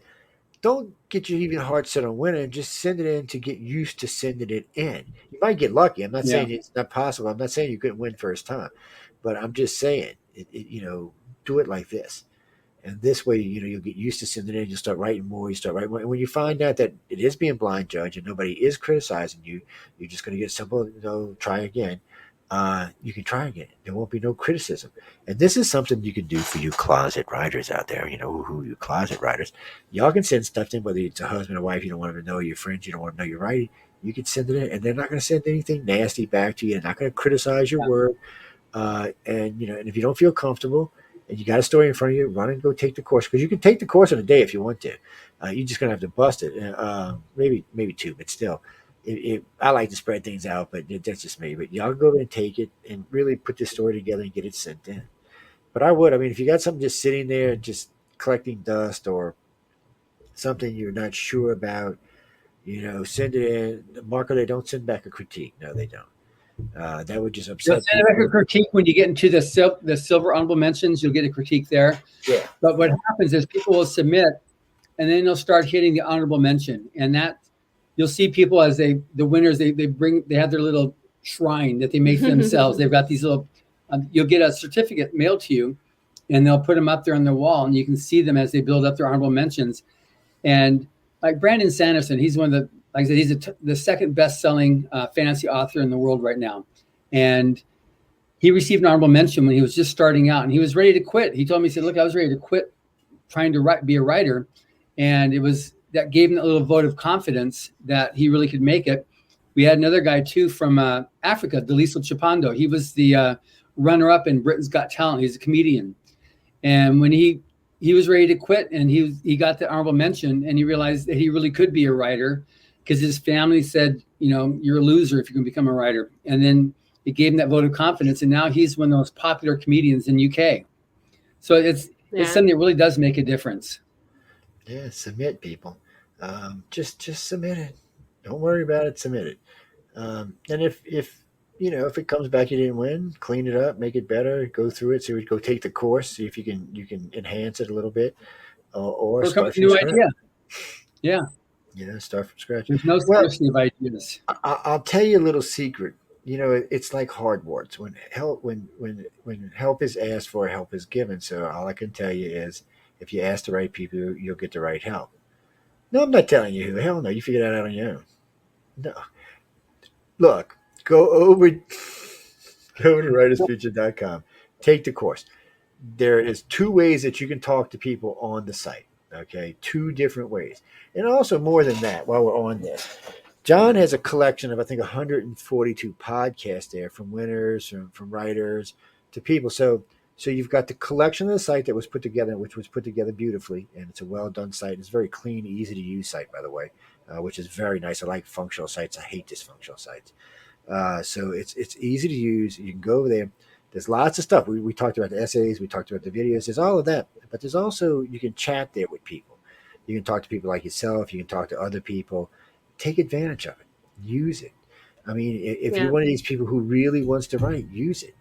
I mean, what's the worst that can happen is they say, "Okay, thank you." I mean, that's the worst. It's not like if I got hold to it, then you'd really be in trouble. I'd be like, "What? You want me to read? Are you crazy? Don't submit nothing ever again." So y'all should be glad they do it the way they do it. because there are a lot of mean people out there. And let me tell you what, this is not the only published company I've ever worked with or still work with. And some of them are not that nice. Some of them do send back a, how can I say this politely, a harsh critique. Enough that Yeah. a lot of times it's enough for that person not to write again. And that's just wrong because you never know who's going to be that next great writer or who's going to make that next That's great right. sci-fi movie that I can go, woohoo, I like this, I like this. Anyway, you want to play this Dragon Con thing? The judging is determined by the top writers of science fiction and fantasy. They're the ones that pick the future writers. It's not anybody at Writers of the Future. We're administration. It's that all the judging is done only by the judges. Yes, and that's the people. Well, I said that backwards, but still. Guys, submit. Not just that, you get to meet John and Emily, who are great people. You'll really like them, so you'll get to meet them. You'll get all the other great people that work for me. And I got to tell y'all this: I've now had the pleasure of working with 3 or 4 or 5 people over there. See, the people who send me the surveys, which I love them. Let's see, I met Joni today, and then we had on. Oh, no, I forgot her name now, but just called Brain Dead. But so far, everybody I've interacted with over there has been fabulous people. And I got to be honest, I cannot say that about a good bunch of groups that I work with today. A lot of them have rude people, or they're very short when they're talking to you, or they don't have the time to deal with you. Not so much with me because they know I'm a you know what, but a lot of people, not everybody's got the outgoing personality that I have. So when you don't, you're easy to be brushed off or pushed off. I'm gonna tell you that. Don't let anybody do you that. And with these people right here, they're not going to do it. They're just not going to do it. You can submit it. It goes in. It goes through the process. It's blind judge, which still floors me. And I've said this at least 100 times. It still floors me that it's blind judge and there's no money involved. Nobody said, "Well, you want us to look at your story, $500. If you want it to be considered, $1,500." Okay, well, how much to win? It's like, Yeah. Well, that's one thing too. So when it was first set up by Owen Hubbard in '83, he's when it set the actual, these are the rules. And we've been following that for 38 years now. He continues to fund it. He funded it back then when he first started it, and he put it in his will to continue funding it out of his royalties. So we pay for the flights for the winners to come out. We pay for the hotel, the big award ceremony. All the judging is the contest covers that for the authors. For the judges. We fly the judges out as well for the event. And that's why it's free to enter, is because Mr. Hubbard covers that as well as part of the providing that contest, because it's so important to provide for the future of science fiction and fantasy. People, y'all just need to submit. I'm telling y'all, trust me on this. You can't win if you don't try. That's what it comes down to. That's a fact. You can talk about it. Just a personal story of my own. So I used to talk about doing radio all the time when I was young, when I was in my 20s and early 30s. But I never did do it. And the only reason I got into it is some guy was listening to me talk in a chat room one night and said, "You know what? You got talent." I was like, "Whatever, dude. Get off your crack you're on." And he kept bugging me. He bugged me for about 6 months. And this guy owns Stardust Entertainment. He's out of 1690 Riverside, Iowa, actually. The future home of Captain Kirk, not the real home of Captain Kirk, because he's from Canada. But anyway, enough of that. So if it wouldn't have been for this guy approaching me and giving me, some guidance and saying, "Hey, look, you got talent, you should do it." Not to say my first 4 or 5 radio shows, I wasn't nervous as you could. Nobody could really tell, but I was seriously nervous. I think for the first year, it took me to get used to it. I get chattier when I get nervous, so which is not a good so thing. you nervous regularly then? It's a strange thing, but because of that, I really got into it. And he didn't have to critique me because I had this thing. I'd go home and listen to it, which, by the way, I still hate listening to myself. And but I would go home and listen to every other show or this, that, other thing. Or if somebody had a critique from something earlier, I'd go listen. And it helped form the shows and turn them into what they're in today. And I'm very confident today, and I have no problem. And because of that, I'm very direct with everybody I deal with, all the way around. So it was a good experience for me. It would be a good experience for you. I mean, it's a confidence you need. If you put it this way, if you submit this story and you win, your ego just went up 10 points. And I don't mean that in a bad way. Your confidence just went up 10 or 20 points. Once you meet these people and see what they really are about, I guarantee your confidence is going to go up another 50 points. So your next submission or your next book or whatever it may be is going to be that much better. I promise you that if you get anywhere around these guys, it can only do you good, not harm. That's all I can say. I can't really say it any other way. Again, they're not paying me anything. Y'all, the messenger retarded tonight. No, no, no, no. It's just because I could get behind somebody that I didn't have to worry about. A year, 5 years, 10 years, some horrible story was going to come out about them. They were, sending babies to Canada. Some, I mean, they're just good people, and it's a rare find. Y'all should take it for what it is. And again, they're not asking you for your money. I'd be asking you for your money for the course. I'm not even going to lie. If that was my course, oh no, it'd be $150, and if you wanted help, it'd be another $250. If you wanted Emily's help, it'd be $1,500. So you see, I'm just way nicer than I am. I'm just telling you, y'all just don't know. Y'all got it made. So go take the course, people. And if you've got something just sitting around, submit it. Again, what's the worst that can happen? Oh, thank you. Submit next year or submit next time. And you got a whole another 12 weeks to get it all back together and resubmit it. So look, it's a good thing. I'm thinking. I'm gonna try to submit something this year or next year. So y'all should get out there and do it. No, I'm not doing a sci-fi novel. No, I'm actually doing a novel / documentary. But anyway, we'll talk about that on another show. We don't want to take up time for that. But really submit. And if you haven't taken the course, go take the course. And if you're a good writer, maybe you should take the course. It'll bounce you around, help you to curve off some things, dull off some things, whatever it takes. It also gives you another perspective. Yes. And I got to tell you, what is it? Which one is it? Orson Scott Card. I think I've listened to him like 9 times now at the video he's had. Because anytime I get in a particular part, what I'm doing, I like the way he talks actually. So it just helps me to kind of smooth it out. And it kind of puts me in, how can I say this? A writer's mode. Or mood might be a better way to say it. Yeah. But it does. Now, I'm not going to say it's going to work for everybody, people, but it helps me. And my wife laughs her ass off every time I sit down to write something. She's like, she just cracks me up. Yes, people, she loves me for anybody asks, but still. She knows I've been trying to write for her. And what's sad about this is sitting on my desk about 5 feet from me, there are 3 complete outlines for books. They're complete. Oh. They're already everything that needs to be in, the questions that need to be asked, how they need to be answered, the whole 9 yards. But right now I'm trying to do something different since I learned how to do filler. I've been trying to do something different. Eventually I'll get around to those. So just before I die, I'll publish them. That way they'll go become more famous. Yes. The secrets of the government and the aliens. Yeah, something like that. What Ronald Reagan knew and didn't tell us. Oh God, we don't want to know that. Sorry. So, but you know what? I'm gonna play this Dragon Con one. I think we can play it this way since it wouldn't let us upload it for some weird reason. So let's see, share. There we go. Let's see, play.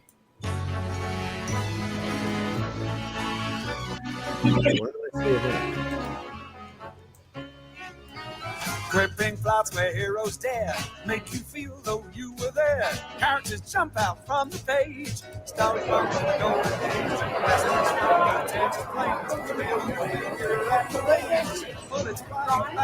Damn, they were busy. Yeah. But stories from the golden age, compelling you from page to page. I love this guy. Yeah. Stories from the golden age. Stories set on planets far.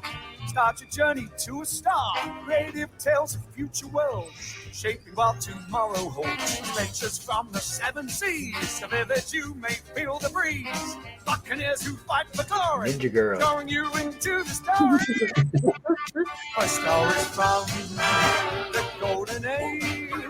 Compelling you from page to page. Vivid and bold. They must be told. Stories from the golden age. There will be a pretty girl. Well, now the Dragon Con is in the books. Something special, though, happened at this year's scaled-down event. Up to 1,500 people who volunteered to give blood also got a free copy of a very famous sci-fi book called Battlefield Earth by L. Ron Hubbard. The blood drive will help support hospitals in the Atlanta area. flapping wings. Past your head, a bullet sings. Dun, dun, dun, dun. Oh, where are we at now? I lost us there for a second. Oh, there we are. All right. Welcome back, everybody. I didn't know we could talk while we had that on. That was kind of cool. We're going to play another one in just a minute. Y'all look like y'all was having fun. I like the Ninja Girl look, by the way. I was waiting for the swords. I'm gonna bring you a picture of my collection of my swords for when I see you. That'd be great. Yeah, you should. Yeah, Now, one thing that might be happening in just a minute, Joe, is my computer, the battery is running down, so I'm at 1%. So if we go off, Emily's getting hers set up, and we're gonna go back in then on her computer. Take your time. I can chat for a few minutes. I think I can handle it.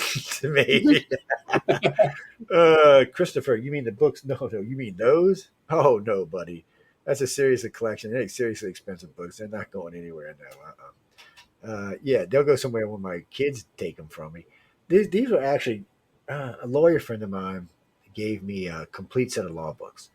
And with the law books, he said, Joe, I've been having this collection's been around in my family for about 50 years. And he said, I want you to go ahead and take it because I know you've read most of this.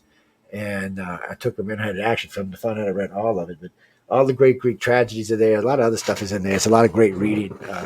You can get the same collection today for probably $300 or $400, just not the way this collection's made. Just the leather alone of these books probably run you a small fortune. But and you can see they're well taken care of. They're well loved. They're very nice. Yes, and that was a different thing for me reading all the Greek tragedies. It was, or actually reading some of the philosophers. It gave me a different look on life. What's interesting about that, though, on a side note, the book John sent me from about L. Ron Hubbard has some of the same logic as some of the ones I've read out of those tragedies. Well, not out of tragedies, but out of some of the philosophers. So I guess modern day philosopher. It's interesting stuff. Guys, I'll mention it. I actually, you know what? On Friday show, I actually pull out the book and show you what I'm talking about. It's in my bedroom because I've been reading it. And if it's in a studio, it won't get read. It'll get put on the shelf back here or something, or on the shelf over there or something like that. And my wife's already trying, it'll make a great coffee table book. Can I put it on a coffee? I said, no, not until I don't read it twice and you put it on a coffee table. So let me at least read it twice before all my kids, grandkids, and custom friends come over and put their sticky fingers all over it. It's weird because the last 2 years I haven't really invited anybody to my house because of the storm damage, but the house is getting remodeled now. So I know this December my house will be full of maniacs. They come out to California for Christmas. I think I lost y'all. Y'all quiet now. Oh, can you hear us? Can you hear us? Yeah, I got you now. Yeah, it was like a little weird lag there for a second. Oh, okay. Yeah, that was strange. Can you see us? Yeah, or is it moving slow? Yeah, it's glitching a little bit. It's kind of like a little slow motion. Yeah, it looks slow-mo to us. Yes, it's just glitching out. It looks like it's in the black load. Yeah. It's some kind of bad internet connection between y'all and us, or us and you. It's oh wait, before we play the other video, I gotta play this. Man, I gotta remember these damn promos.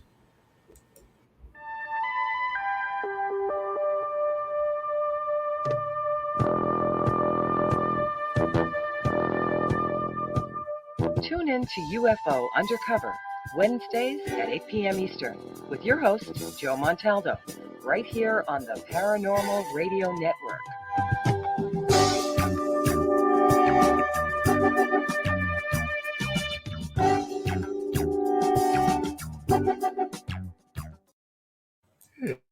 Hey, good promos over there. I gotta give them credit for that. That one's been around. That one's been around for a while. So y'all ready for the Fan X? Or you think you can watch it, or is it going to glitch on you? Yeah. All right, let's No, click. we should watch it. Let's click. Let's click. Hold on. Let's click.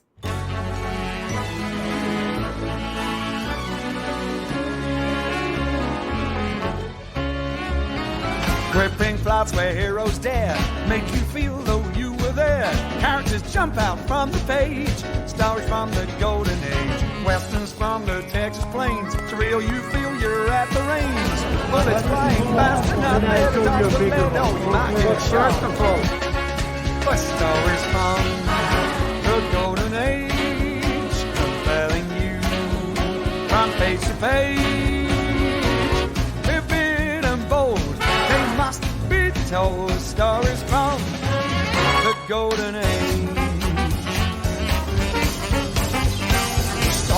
set on planets far. Start your journey to a star. Creative tales of future worlds, shaping what tomorrow holds. Adventures from the seven seas. Of rivers you may feel the breeze. Buccaneers who fight for glory, drawing you into the story.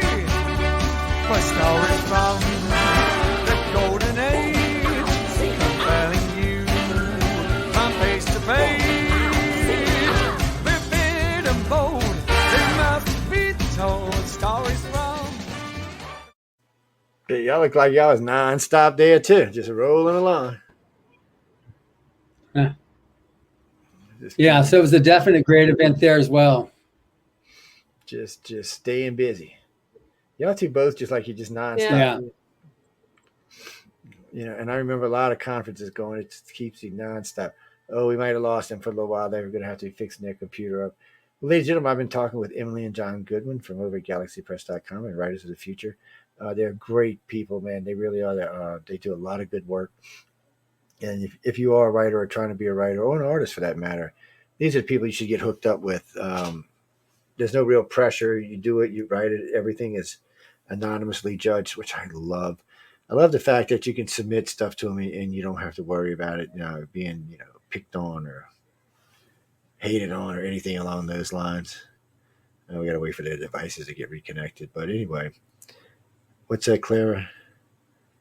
No, I will be giving away books. Let's see. I'll give away some in October when I get back from. It might be them back there. Let me see if they're in or not. Oh no, they're not. When I get back from LA, I'll be giving away a few books. I'll probably give away 5 or 6, and then Thanksgiving we'll give away some more, and then the whole month of December, actually starting from Thanksgiving all the way up to the Christmas Eve, we give away books. Yes, we give away lots and lots and lots of books. There we got y'all back.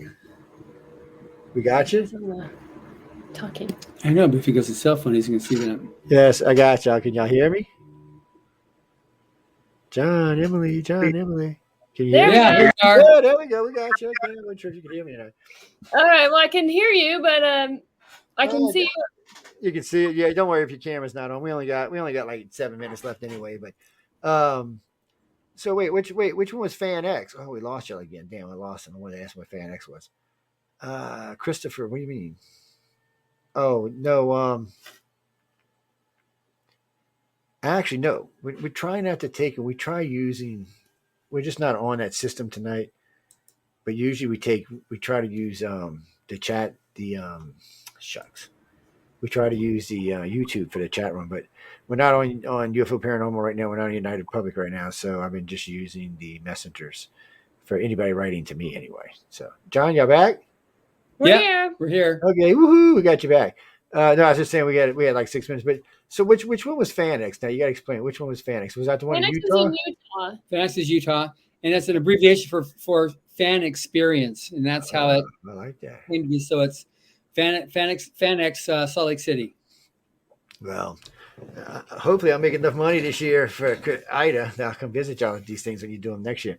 I actually love these kind of conferences. And y'all, I mean, I seen both of them look like they had a great setup.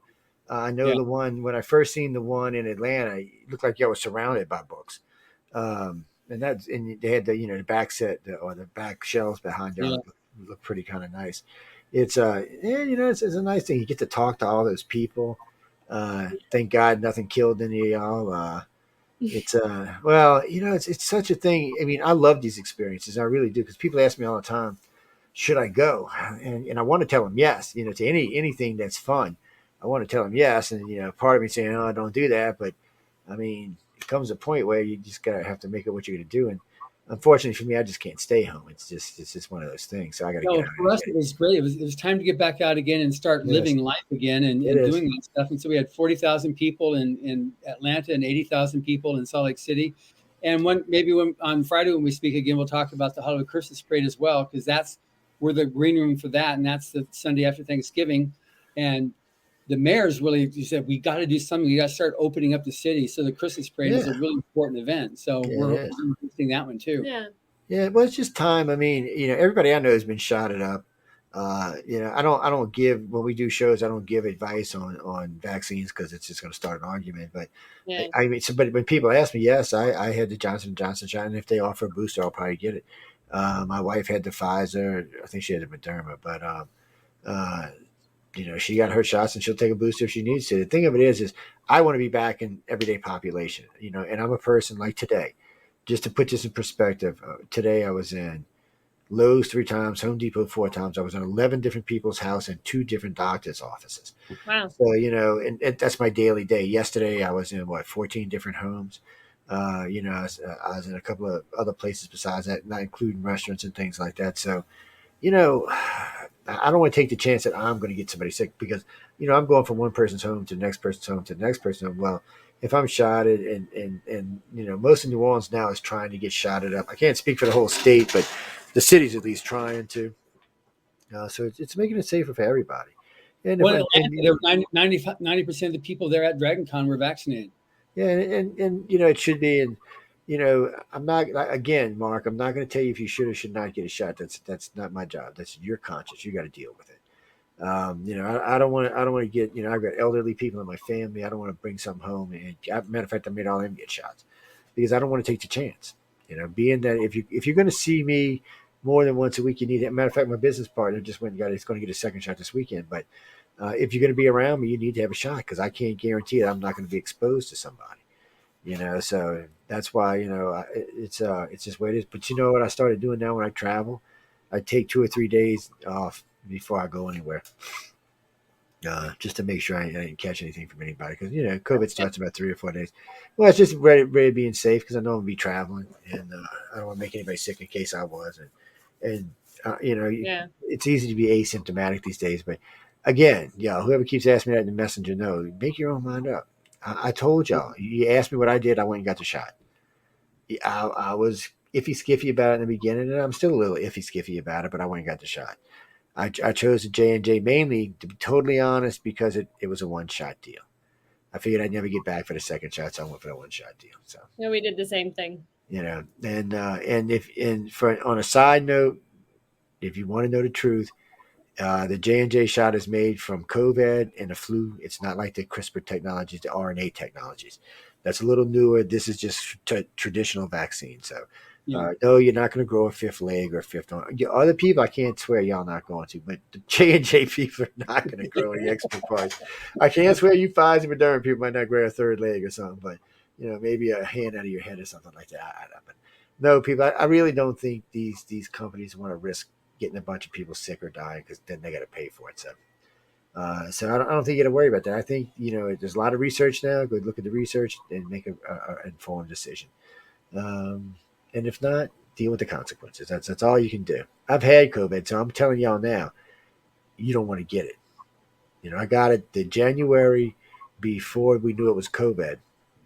My son got it first. Well, my uncle said he had pneumonia, and we were in his house. Well, pneumonia's not catching it. And anyway, my son ended up sick. He didn't have to get up. He's 35. He didn't get off the couch for 5 days. I got it, man. Look, I didn't move out of my bed for 5 days. And then finally I got up and ate. I ate for like a week. I ate Subway's broccoli and cheese soup. Thank God I couldn't taste anything. And but after that, I started feeling a bit. But I went to see my doctor after 14 days, and she told me, she's like, you can't have the flu, Joe. It don't last that long. And they didn't know what it was at the time. Wow. Put my wife in the hospital for 11 days. So I'm telling you, people, don't play with it. She had some kind of weird brain fog that it causes. It's like I said, it's Russian roulette. You make your own decisions. I made mine, and I will get a booster because I don't have to deal with COVID again. I'm just being honest with y'all. I don't want to mess with it again. Flu is one thing. COVID's a whole other ball game. I just don't want to go there. And for you people who don't get it, well, that's your choice. That's your right as a citizen, and you got to deal with the consequences. And you may never get sick, but I'm just saying, be careful. Anyway, make up your own damn minds. I will tell you this: get out, get your stuff submitted just submit away. Writers of the Future, go submit. Get your stuff in. If you want to get something good, you want to get a good present coming up for Halloween, or what I was thinking about that. Y'all should all give a book away for Halloween. Yes. You should go over to Galaxy Press and give away one of them spooky, scary stories to somebody. Look, there's all kind of stories in there to read, and Well, they're all sci-fi in the sense of sci-fi, but they're not like space. They're not all about space and all. It's kind of like the Twilight Zone in a book or the Twilight Zone in an audio pad. I mean, there are different genres. We have sci-fi and fantasy. We also have there is some light horror. There's action adventure. There's even some westerns, a little bit of romance. So you kind of can get a bit of everything. Historical fiction. Yeah, so if you got an interest in any of these topics, go over there and buy one. Yeah. But again, I always tell this, and I've said this 100 times on this show. When you're through with the book and you know you're not going to read it anymore, give it to somebody else who might read it. Pass it around, or recommend that they buy it if you want to keep it. Because I know some of you people are book hoarders. I'm not going to mention any names, Linda, but for you non-book hoarders, you can always ask somebody. Or if you live in one of the neighborhoods like we were talking about earlier, that have the little outside little libraries. I forgot what they call them. They're real cutesy little things. There'll be 8, 10, 12, 15 books in them. Put your book in there. I got to say, and these are always good about putting them back. And I know I stopped at 3 of them. I just wanted to get a curiosity of what the neighborhood was reading. There's some really good stuff in there, man. So y'all should do stuff like that. And not just in where I live. There's neighborhoods all around America that have these little mini libraries. Donate it to them. Yeah. Or start your own library and start your own Linden library if you're really into it like I was. So that's all I can tell you to do. Other than that, I want you to go submit. You got eight days left, and by the time we talk again, you'll have 6 days left. You can also pre-order the book too if you go to Amazon and pre-order volume 37. We'll send you a free copy of volume 32. Yeah, see, and there you go. And you know what? Can I do that? Let me see if it'll let me do that right quick while we're here. You have to once you buy your pre-order for vol 37, you write to customers at galaxypress.com. Oh, diggity dog! I did the wrong one. Anyway, I was gonna put galaxypress.com out there, but I think I submitted the. Let me do that again. We got a couple of seconds. There it is. There we go. All right, there it is. Look at that. There it is. There you go. Yeah, if you go there, it'll tell you exactly how to get your free digital bundle. Yeah, so you got all kind of good stuff in here. There's Battlefield Earth. That's the one they were talking about. They were giving away for the blood drive. Yeah. Yeah, and here you go right here. And you see it comes in assorted ways when you look at it. And see how lucky these people were? They were giving the damn thing away. It's you should get out, buy it, check it out. But it's not just this. I mean, that's just that particular thing. There's just so much stuff on this site. I'm just kind of playing. Whoops, I'm just kind of playing around right now. But I was going to go to science fiction. Oh, he's a good-looking guy when he was young, huh? Yeah. Mm-hmm. Damn, man. Oh, guys, you can say if another guy's good-looking, please. Oh my God, I'm not even going to tell you what they said. Bunch of goofballs. See, look, here you go. Look at the books, man. There's just so much stuff you can look at through Yes, here. the original cover art from the Pulp Fiction books when they're written in the 30s and 40s. Yeah, I love some of this artwork, by the way. Some of this stuff just Yeah. cracks me up. I just really like the way it's done, the colors and stuff. Yeah. But I mean, if you're looking at the titles as I'm going through people, see, that's what we were talking about. See, A Matter of Matter, here you go over here, Carnival of Death, the Sea Fang. So there's a lot of variety in here that you can read through. Just this gold in hell. I'm not even sure what that's supposed to be. I might have to go and see what that is. Sky Devil. I mean, they're just all over the place. Cargo of Coffins. I mean, so they're sci-fi in a sense that they're sci-fi, but there's so many genres here that you're looking through. Yeah. And down here, Creed. This might be interesting. I don't think I've read this. And The Great Secret, Danger in the Dark. I mean, as you're going, y'all can see for yourselves as I'm scrolling through. There's just a lot of different stuff to read here. There's a lot of different age to read here, and but you can tell by the artwork what you're looking at. Yeah, Christopher. Yes, there you go. But there is a lot of different things on there. I like this where to start at. Let's pop this up here. Oh, did I have it up already? And then there it goes. Here you go. I mean, there's all kind of good stuff in here. There's L. Ron Hubbard himself, good-looking guy. I think we already said that. There's Battlefield Earth.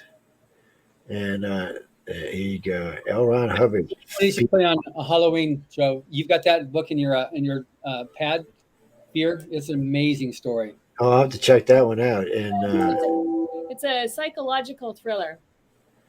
so there you go, guys. I mean, that's just something right there you can go check out. I mean, as I'm rolling through here, I know we got to get out of here because we're getting into Michelle's time. But just so much on here. I mean, it would take me. I've done this on several shows with them, and I still have just only got through the base of the stuff. I haven't really got through everything. We were on here one night just going through different books and different audio books, and there's just a lot of stuff in there. Actually, I was on here one night on Science and Beyond with the pad because somebody had asked me what they wanted to know about the pad, and I was going through. I had the iPad up with me with all the stories and going through them. And there's a lot. There's just so much stuff in there to read and listen to. Yeah. Well, I know all y'all can't afford that. I understand that. So start small and buy one. You know how you put a dime away, a dollar away, $5, whatever you're doing. Buy one book, and when you can afford another one, buy another one. Or if you want to do it in audio form, do it that way, and or save up, make it for a Christmas present, and get the pad. And then you can just do it that way. But there's lots of options there. There's lots of ways to do it. They got little memory sticks and stuff. So there's lots of ways to do it. Just go find out the way that's going to work best for you and hook it up. But anyway, I know we got to get out of here. So Emily, John, y'all want to tell them anything before we roll?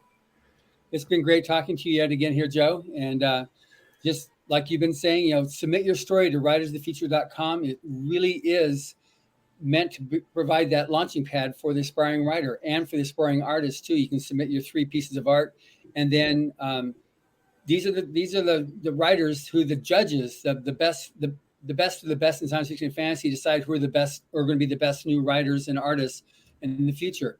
And get your copy of the book. You can pre-order it right now and get that volume 32 we talked about. And you can find out both at galaxypress.com and riseofthefuture.com. Emily? Yeah, and we look forward to seeing you here in Hollywood in October. Oh yes, I'm coming to watch. I'll run around like crazy people. I always like watching the people who do the conferences or do the galas and stuff. I've met many of them over the years. I have no doubt. Just watching y'all at the cons, y'all are just going to be just professional. But it is fun to watch because I know it's a lot of work. People see all this stuff and they think, "Oh, look how great it looks." Yeah, they don't realize how much work goes into all of that. Yeah. Yeah. It's just so much prep that's got to go into stuff like that. And I understand I've been involved in a lot of different things like that, but I know I better let you go before the 2 Canadians get on and team up with Emily and we got issues, John. I'm surprised Michelle ain't called her on the phone yet. Emily, yeah, you want to give her the radio yet? I can hear her now. Michelle, we love you. Amelia, we love you. We're going to get you on in just a second. We're talking about the girls over at the Outer Realm. They'll become the ladies over at the Outer Realm. Should call them girls. They'll be on in just a few minutes. Again, John, Emily, y'all are always great to talk to. I always have a lot of fun chatting with y'all. I can't wait to see y'all in October. Can't wait to see y'all back on Friday. Remember, people, submit. If you don't want to hear me say it, submit some more. Okay. Look, it worked for the podcast. Otherwise, it's going to work for this. But we got to go now. Again, thank you, Emily. Thank John, guys. I hope to see y'all next week. And for everybody listening tonight, coming up next is the Outer Realm with Michelle DeRochier and Amelia Passano. Good night, everybody. Dun, dun, dun.